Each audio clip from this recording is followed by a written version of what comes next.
नए आए हैं उसमें एक स्त्री भक्त कवियत्री है राजस्थान की सहजोबाई, जिनके बारे में बहुत कम लोग जानते हैं, लेकिन उनकी रचनाओं का पहली बार हिंदी में एक साथ परिचय के साथ संचय प्रकाशित हुआ है। लज्जा चीर ओढ़ने के लिए मेरे पास लज्जा का चीर है, लज्जा का वस्त्र है। प्रांत समाज है।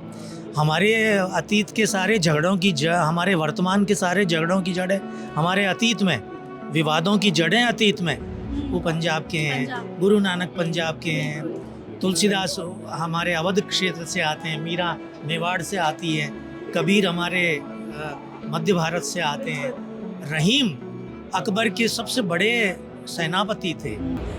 हेलो नमस्कार। तो आज हम हैं worlds of book, worlds of authors and writers में।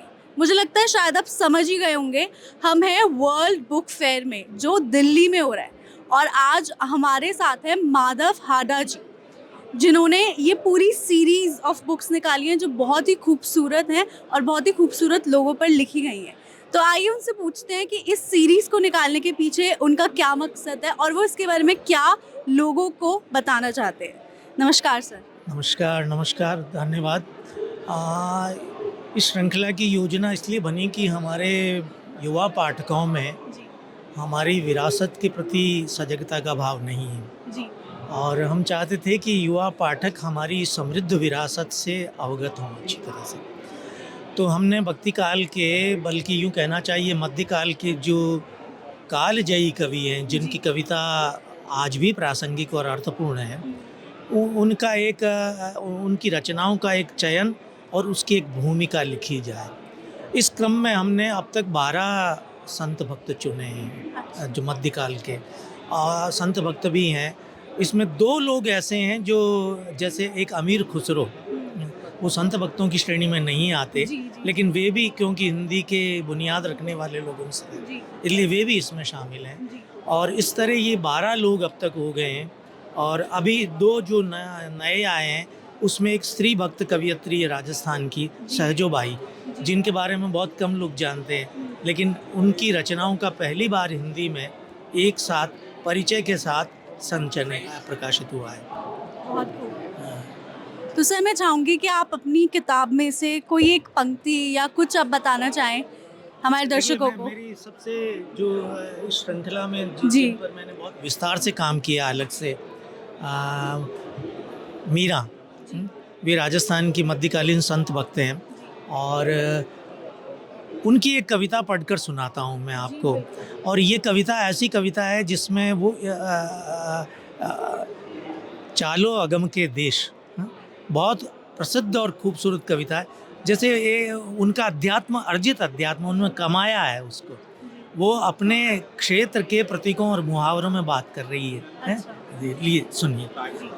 चालो अगम के देश, काल देखत डरे, भरा प्रेम का होज हंस केला करे, ओढ़न लज्जा चीर धीरज को गागरो, छिमता कांकण हाथ सुमत को मूंदरो, कांचो है विश्वास चूड़ो चित उजलो, दिल दुलड़ी दरियाव सांच को दोवड़ो, दांता अमृत मेघ दया को बोलनो। जी, क्या आप हमें इसका मतलब बताएंगे? देखिए, वो कह रही है कि चलो अगम के देश चलो। अच्छा। उस परलोक है, और वो कह रही है कि वहाँ प्रेम का होज भरा हुआ है और उसमें हंस क्रीड़ाएं कर रहे हैं। और वो अपने क्षेत्र के रूपकों का इस्तेमाल, ओढ़न लज्जा चीर, ओढ़ने के लिए मेरे पास लज्जा का चीर है, लज्जा का वस्त्र है, सारे प्रतीक हैं। धीरज को गा, और धीरज का घाघरा है, लहंगा है। क्षमता, मैंने क्षमा के कंकन अपने हाथ में पहन रखे हैं, और मेरी जो मूंदड़ा है आभूषण है, वो मेरे हाथ में है मूंदड़ी। कांचो है विश्वास, मतलब कच्चा विश्वास है। चूड़ो चित उजलो, और जो चूड़ा है वो मेरा उज्जवल चित्त है। और इस तरह वो अपने क्षेत्र के प्रतीकों के, अपने स्त्री आभूषणों के माध्यम से अपनी उस अगम के देश जाने की कल्पना कर रही है कि मैं कैसे ये सब पहनकर, ये श्रृंगार करके वहाँ जा रही हूँ। बहुत ही खूबसूरत, बहुत ही अच्छे से इसको व्याख्या करी गई है इसकी। तो सर मैं आपसे पूछना चाहूँगी कि आपने ये बुल्ले शाह पर, लालन शाह फ़कीर, सूरदास जी पर, इन सब पर जो आपने लिखा है, तो आपको क्यों लगा कि आपको इन्हीं मिडीवल पीरियड के जो है लोगों को इस देखिए, मुझे लगता है कि भारतीय समाज क्या समकाल से आक्रांत समाज है, अपने समय से आक्रांत समाज है। हमारे अतीत के सारे झगड़ों की हमारे वर्तमान के सारे झगड़ों की जड़ें हमारे अतीत में, विवादों की जड़ें अतीत में, लेकिन अपने अतीत को ही हम अच्छी तरह से नहीं जानते। तो मुझे लगता है हमें अपने समृद्ध अतीत को, ये अलग अलग प्रकार के कवि हैं, इनके स्वर अलग अलग प्रकार के, लेकिन ये एक मनुष्य की सर्वोपरिता और मनुष्य के बीच में सद्भावना की बात करते हैं। इसलिए मुझे लगा, बल्कि प्रकाशक और हम दोनों को लगा कि इस विरासत से हमारे पाठकों का परिचय करवाया जाना चाहिए। जी। तो सर इनमें से कौन सी बुक आपकी बेस्ट सेलर हो रही है? आपको कैसा लग रहा है कि जो आप चाहते थे क्या वो दर्शकों तक पहुंच रहे? देखिए, जिस तरह का अभी तक रेस्पॉन्स मिला है उसमें लगता है कि पाठक खरीद रहे हैं, क्योंकि एक तो क्या है, बहुत कम मूल्य की किताब है, ये 200 रुपये के भीतर है, और दूसरा ये कि हमने कोशिश ये की कि किसी रचनाकार का जो सर्वश्रेष्ठ है, उसका जो श्रेष्ठ है, उसको संकलित किया जाए। जैसे तुलसीदास ने बहुत विस्तार से लिखा, बहुत सारी किताबें हैं, लेकिन हमने उन सब किताबों में से कुछ चयनित अंश इसमें ला कर दिए। अच्छा, हमने ये कोशिश की, जैसे जायसी, तो जायसी का केवल पद्मावत चर्चा में था, हैं, क्योंकि वो फिल्म चली थी, और लेकिन जायसी ने इसके अलावा भी बहुत कुछ लिखा, जैसे कनावत लिखा, कृष्ण कथा पर भी उनकी एक किताब है, अखरावट लिखा, और कहरा नामा लिखा, उनकी बहुत सारी किताबें। तो सभी हमने क्या कि एक प्रतिनिधि रचनाएं उस कवि की या उस संत भक्त की उसमें शामिल हो जाए।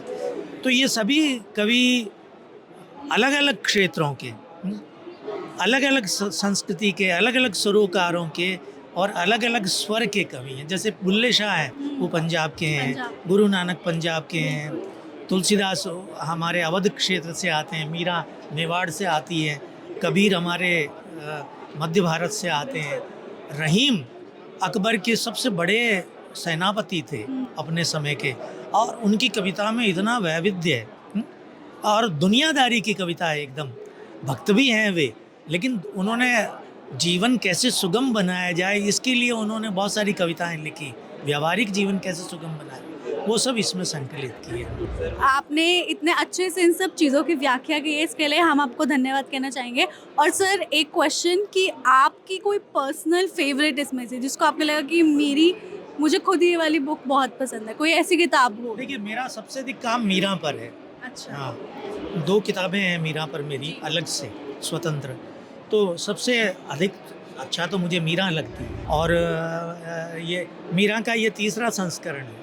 आप प्लीज़ हमारी ऑडियंस को दिखाइए। हाँ, ये मीरा का 3रा संस्करण है जी। थोड़े से समय में। ये बहुत बड़ी बात है कि हमारे युवा पाठक और हमारे जनसाधारण रुचि ले रहे हैं इस श्रृंखला में। धन्यवाद सर आपका अपनी किताबों के बारे में इतना खूब बताने के लिए, और मैं बिल्कुल चाहूँगी कि ऐसी किताबें और बिके और ऐसी चीज़ें और आगे प्रमोट हो। तो धन्यवाद आपको हमारे साथ बनने के लिए। बहुत बहुत धन्यवाद।